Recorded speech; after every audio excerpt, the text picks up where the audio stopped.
Ma façon de peindre et de tirer la peinture, la texture même de la toile et le support est très important pour moi. Mes premières expositions, c'était à l'âge de 15 ans, avec des encres de Chine. Et puis par la suite, j'ai découvert la peinture à l'huile, parce que j'ai eu un petit peu plus d'argent pour m'acheter mes premiers tubes. Et depuis, je quitte pas l'huile. Pour moi, l'huile est quelque chose de vivant et qui évolue dans le temps. Donc j'essaie d'imaginer l'évolution de mes toiles et de la couleur que j'utilise dans le temps. C'est un petit peu le travail que j'ai fait lorsque j'ai travaillé avec des céramistes justement dans mes jeunes années, où la couleur était représentée uniquement par de la boue, puisque la couleur ne ressort qu'à la cuisson. Ça m'a permis de travailler sur l'évolution des couleurs et l'évolution de la matière. Moi, ce appelle il est assez majeur pour savoir.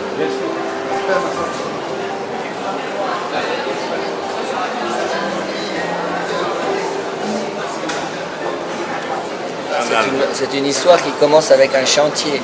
Ah bon? Ah bon? Et en passant en voiture, j'ai vu une poutre. Et cette poutre était tordue. Je l'ai vue de loin et je me suis arrêté, j'ai garé ma voiture. Je me suis dit, bon, je ne peux pas résister à cette poutre. J'étais la chercher. Et il y avait un tractopelle qui était en train de travailler. Et j'ai demandé au conducteur du tractopelle de continuer à me mettre en boucle cette IPN, c'est un IPN. De là est partie cette histoire qui est arrivée jusqu'ici avec cette forme, parce que je suis aussi peintre et je travaille beaucoup sur place avec le vivant, avec un contact direct de mon sujet quasiment. Et j'essaye toujours de chercher une trace d'une émotion.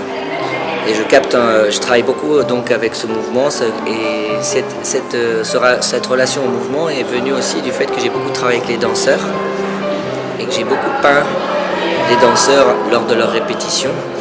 Et j'ai même été amené aussi à être sur scène. Je suis photographe, j'ai exposé mes photos. Et vos photos représentent quoi? C'est que des images, des trucs, rien de trafiqué, rien de rétréci, de recentré, rien du tout. Juste l'image, elle est comme je l'ai vue. Donc, je ne sais pas si les autres vous ont parlé un peu du groupe. On s'est rencontrés dans différentes expositions. On a créé des liens et à chaque fois, on s'est retrouvés. Et on a vu que ça se passait bien et tout, qu'il y avait une bonne entente, une bonne harmonie. Et puis donc, on a décidé de faire ça. Qu'est-ce qu'on pourrait dire de ce groupe? Il est temps de... Voilà. C'est tout... Lorsqu'on a compris cette phrase, on a tout compris, avec les 3 points, hein, bien sûr, après 2. Je me présente un peu comme un artiste contemporain primitif. Mon travail, c'est que je trouve des vieux bouts de bois qui sont pour la poubelle ou pour le feu, où je leur redonne vie en les sculptant et je leur donne une éternité en les moulant et en les coulant en bronze par la suite. Moi, comme je dis, j'ai un travail assez instinctif, donc c'est le bois qui me parle, mais il y a un temps dans la réalisation pour arriver au travail fini, ça c'est sûr, parce que bon, il faut le mouler, il faut le démouler, il faut refaire la même pièce en cire. Donc il y a tout un long processus pour arriver à ce résultat-là. Mais dans la création en elle-même, non, c'est naturel et c'est vraiment... je ne suis pas le genre d'artiste à pouvoir rentrer dans mon atelier à 8 h du matin et me dire je vais créer. J'ai des moments de création. Est-ce que vous avez collaboré avec d'autres artistes? Bien sûr, oui, bien sûr. Donc je viens de Belgique et j'ai une association d'artistes pendant une dizaine d'années en Belgique où on était sculpteurs, peintres, danseurs, musiciens. On travaillait dans le même espace on a fait ça pendant 8 ans. Non, mais il nous faut une interaction. On ne peut pas rester non plus tout seul dans son coin. L'échange est toujours intéressant. Bonsoir, je suis peintre belge et là j'ai été invité par Pierre Amiel et Lou Lejeune. Je suis vraiment surpris de la qualité de cette exposition.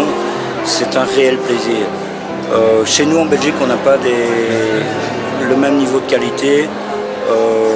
Les artistes qui sont présents ici, c'est vraiment un bonheur, quoi. Je cherche à me personnaliser dans le travail que j'effectue, dans le sens, je vous dis, où je fais travailler la matière, j'aime jouer avec les couleurs, j'aime jouer avec les médiums, et quelque part ça me donne des effets qui sont complètement irréels parfois.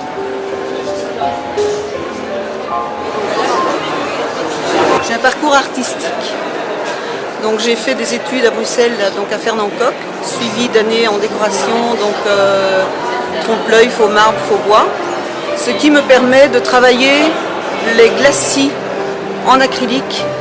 Je travaille très fin, il n'y a aucun relief et je parviens à mettre donc des effets dans la peinture. Ça ne se remarque pas tellement dans ce tableau-ci.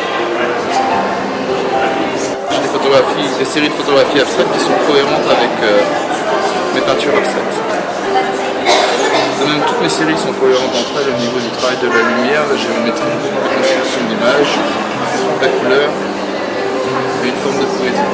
J'ai organisé pour la deuxième année consécutive le salon de la photographie en Normandie, à Rumilly-Bouteille, à côté de Dieppe. Résultat, on a rassemblé pas mal de monde et en fin de compte, on associe aussi bien les photographes amateurs, les photographes artistes, les photographes professionnels, des grands noms de la photographie et des amateurs. Par exemple, cette année, la Benjamin, elle avait Yann Pelka sur Google et Yann Pelka sur Facebook également.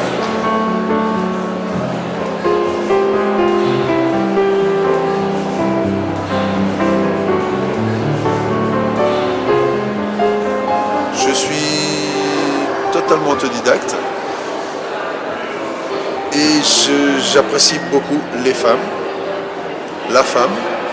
Je pense que l'humanité sans la femme ne serait rien.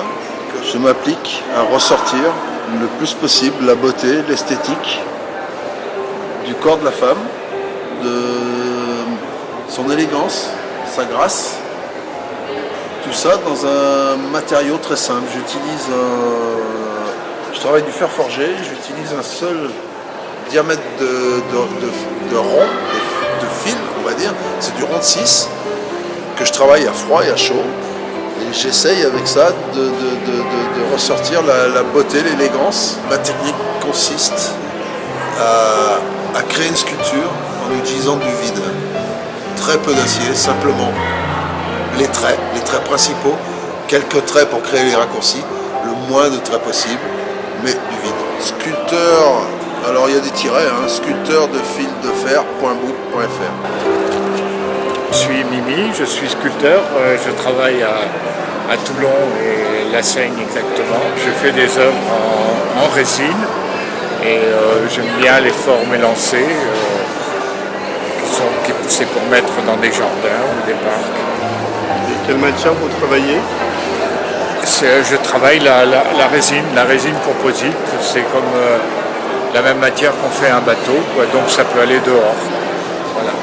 Ça ne crée pas l'eau ni les intrants. J'aime bien c'est des formes, d'abord c'est un côté narratif au départ et puis bon, c'est un petit peu imaginaire par la suite pour que chacun s'approprie cette propre image. Quoi. Celle-là, elle s'appelle comment? Celle-là, elle s'appelle l'extrême degré de la tendresse. Pourquoi? Voilà, parce qu'elle a un côté insolent que j'aime bien.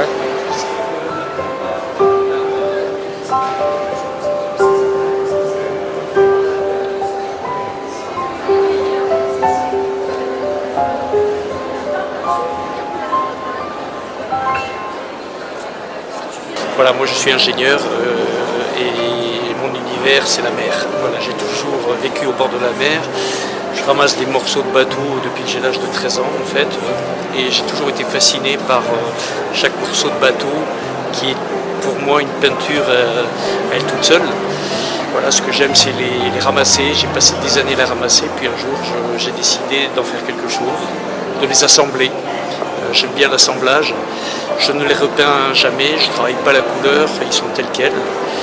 Et voilà, c'est un univers que j'aime beaucoup, qui est à la fois structuré et à la fois avec plein d'imagination, de rêves. Je rêve de ces bateaux qui ont peut-être traversé l'Atlantique, qui ont peut-être traversé la Méditerranée, enfin voilà.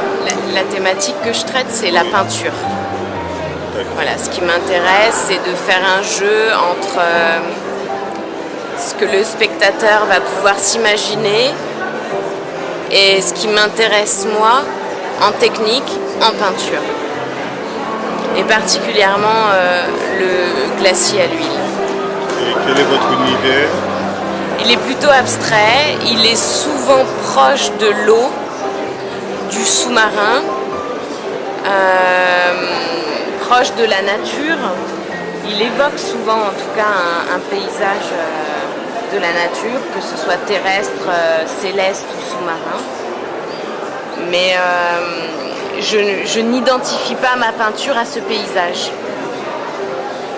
Pour moi, l'évocation est plus importante que la figuration. J'ai suivi un enseignement artistique à l'université de Paris 1 Panthéon-Sorbonne en arts plastiques.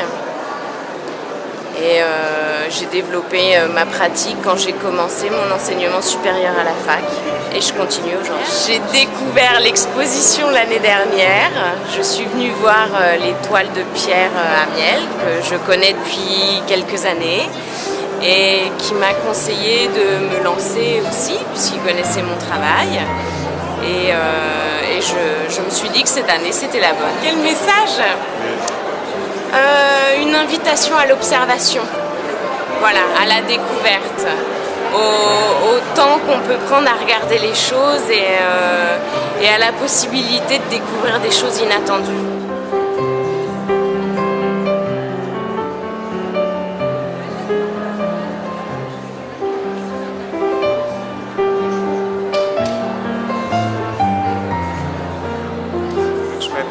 Jérôme Lassinga. On m'appelle aussi Martins.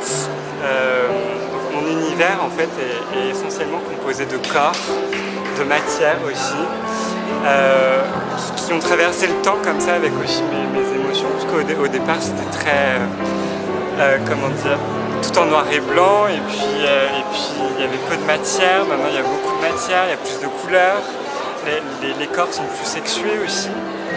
Et voilà, j'ai une thématique comme ça qui tourne autour du corps, de la sexualité, du concret, enfin voilà, du toucher. J'aime beaucoup cet effet où que les gens aient envie de toucher. Je dessine depuis tout petit.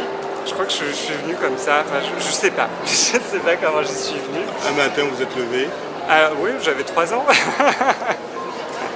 fait, je crois que c'est ma mère qui m'a donné mes premiers pinceaux.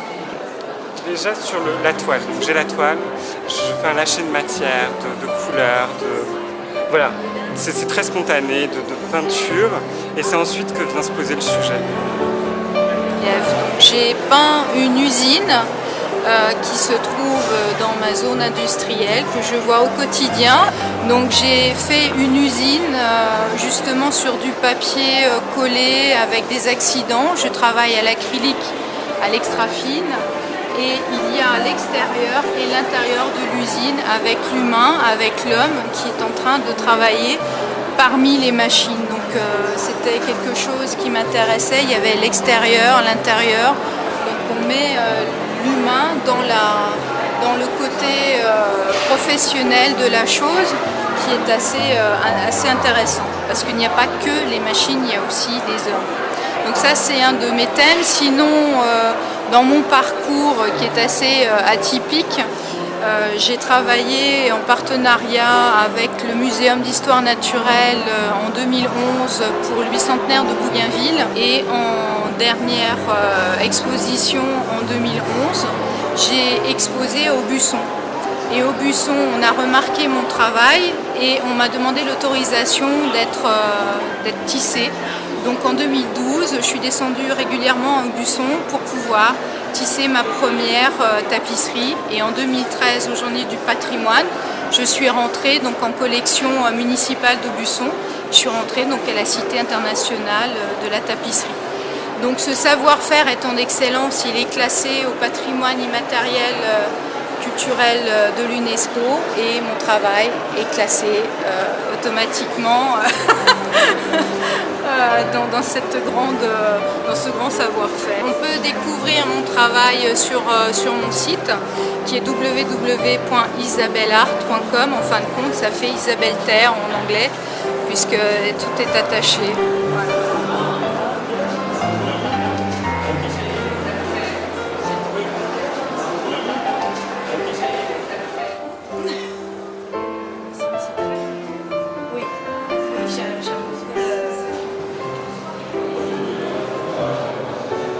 Je travaille la terre depuis 5 ans à Paris dans un atelier qui est dans le 10e arrondissement. Un petit atelier qui était à la base un atelier de céramiste. Et puis maintenant je travaille vraiment en tant que sculpteur et peintre puisque la sculpture m'a fait abandonner la peinture et me fait reprendre la peinture. Voilà. C'est un aller-retour que je fais constamment entre les 2 dimensions et la 3e dimension. Aujourd'hui, j'ouvre sur un univers qui est figuratif, qui est un dialogue avec la nature et une allégorie entre la nature et ce que nous représentons. Là, les champignons sont des groupes, une métaphore de ce qu'est le groupe, de ce qu'est la famille souvent. Et je travaille vraiment sur ce rapport entre les uns et les autres, mis devant nous par la nature. Et je suis, comme disait visiteur tout à l'heure, je suis en compétition avec la nature. Une compétition très amicale où souvent je suis largement dépassée par elle.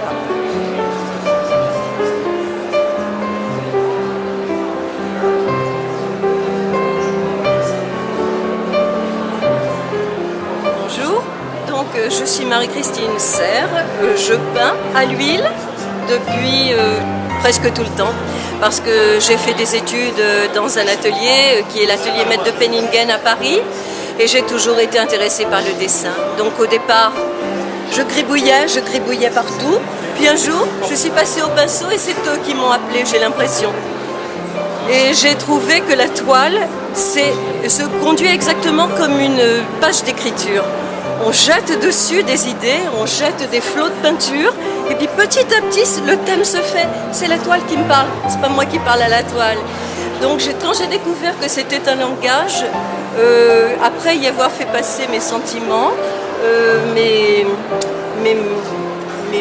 mon regard sur l'extérieur, j'ai pensé que c'était un langage et que je pouvais essayer de montrer aux gens à travers mes couleurs ma façon de voir les choses et aussi ce que peut-être eux ne voient pas dans le monde, dans les mystères, dans tout ce qui m'intéresse, c'est-à-dire la nature, la femme et son destin. Et puis petit à petit maintenant, j'espère bien passer plus, peut-être évoluer vers l'abstrait. Donc ça c'est regard, réflexion au cœur de la vie, c'est-à-dire cette femme qui regarde et toutes ces couleurs montrent les facettes différentes du monde, de la vie, etc.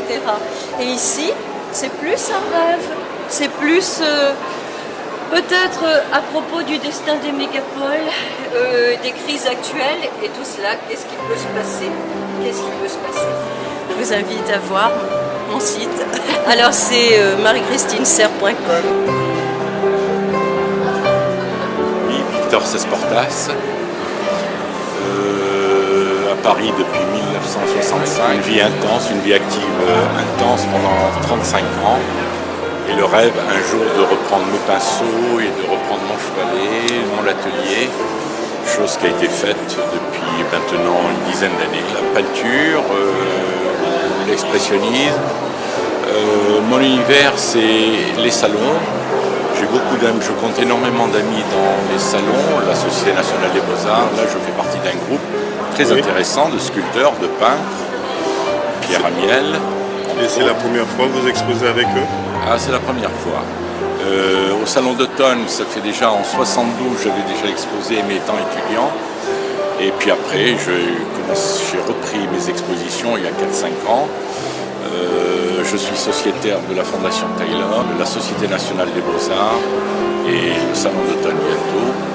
Et également de la Société des arts de Montpellier. Donc je fais partie de plusieurs groupes. Et c'est très enrichissant. J'adore les expressions de foule, de monde, de rencontres.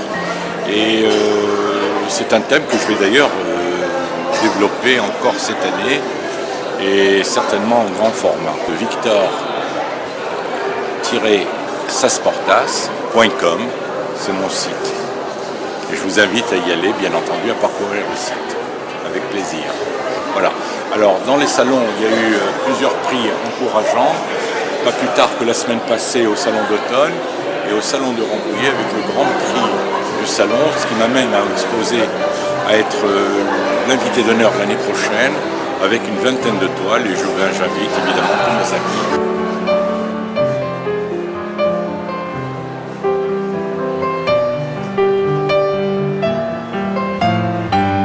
Je suis plasticienne, professeure d'art plastique et d'art-thérapie à l'université, à Saint-Charles, et je peins depuis l'âge de 15 ans. J'ai évolué du figuratif à l'abstrait, mais en gardant toujours quelque chose qui était entre deux. Donc j'ai fait du pastel sec pendant 15 ans et ensuite je suis arrivée au bout de ce que pouvait me dire le pastel et j'ai commencé à introduire des papiers. Je me laisse influencer effectivement par tout ce qui m'entoure, mais en cherchant autre chose que les apparences, en allant beaucoup plus loin. Et je laisse les images monter d'elles-mêmes. Mireille-Vineland.com.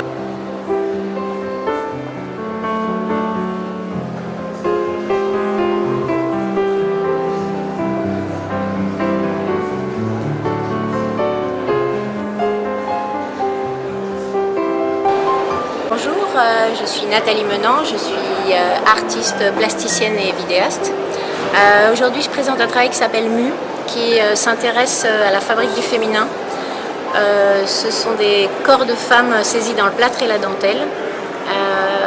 En fait, je ne travaille pas avec des modèles, mais avec des femmes de tous les jours qui se prêtent à l'exercice de l'empreinte. Et mon idée, c'est de réfléchir avec elles et de partager avec vous à travers leurs propos, leur corps et cet univers de suspension, cette question qui est qui serions-nous si nous ne subissions pas le diktat des représentations sur le corps et sur la féminité. Voilà.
Pierre Amiel et Lou ont beaucoup travaillé à ça. Parce que des fois, on ne veut pas de moi, je ne sais pas pourquoi. Pourtant, ce soir, j'ai tué personne. Hein, tout s'est bien passé. Donc voilà. Quelle performance, quelle performance. Est-ce qu'il y a une préparation spécifique à ce Ouais, il y a un gros travail de fond pour être prêt à ne pas avoir à réfléchir au moment où je suis dans le travail. Alors, il y a une préparation physique, technique. Il y a une grosse préparation technique, artistique, création lumière, de travail du son. Puisqu'on est en ce moment à un salon d'exposition, de création, et là, je vois que vous créez en direct live. Ouais. Ben moi, je travaille naturellement très vite. Et je ne le valorisais pas sur mes sculptures une fois terminées. À la fois j'ai été batteur de rock, j'ai fait des sports dangereux, des sports un peu extrêmes, et tout ça, tous ces éléments ont fait qu'un coup, il y a une idée toute faite qui m'est arrivée de mettre ça en musique et de travailler ça sur un temps très court. Là, ce thème, c'est le mot amour en calligraphie arabe. On peut découvrir mon univers sur www.jpsculpteur.fr tout en minuscule. Avec la qualité des œuvres qu'ils ont amenées, on a prouvé que nous avions quand même une tenue assez élevée, et ça nous a permis aussi de pouvoir faire les 3 performances, 2 de Jacques et une de Thierry, et ça s'est très bien passé.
Comment vous vous sentez après ce type de performance en catégorie?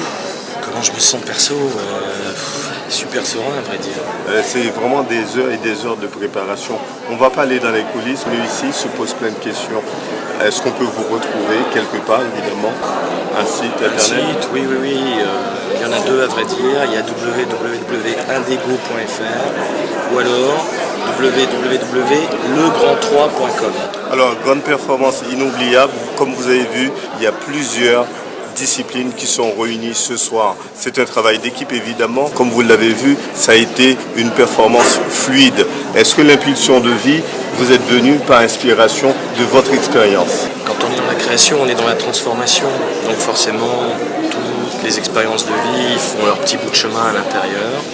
Et après, quand on est créateur, à un moment, on éprouve le besoin de transformer et d'en faire quelque chose. Tout ça prend du sens uniquement si on est sincère dans la symbolique qu'on développe au départ. Et je pense que sur ce qu'on a présenté ce soir, voilà, il y a eu des tonnes de réactions, il y a des gens qui ont eu les larmes aux yeux, d'autres waouh, c'est parce qu'on a été sincère dans ce qu'on a fait. C'est une performance, donc on est toujours dans une semi-improvisation. C'est ce qui fait que on ne peut pas tricher parce qu'on travaille sans filet. Donc à suivre, évidemment, à très bientôt. Et en fait, le public est resté plus d'une 45 minutes à discuter avec lui. Comment vous pouvez expliquer cet engouement? Le fait qu'il regroupe aussi bien la peinture, la création d'une toile, la musique et la danse, c'est un ensemble qui plaît. Il n'y a pas de rendez-vous fixé. Nous avons un projet dans les dossiers, comme on dit, pour 2014. Pour l'instant, c'est sur Facebook. C'est une page Facebook qui s'appelle Il est temps 2 avec 3 points. voilà. Où tout le monde peut entrer, parce que bon, ce n'est pas une association ni un groupe, on va dire, encadré.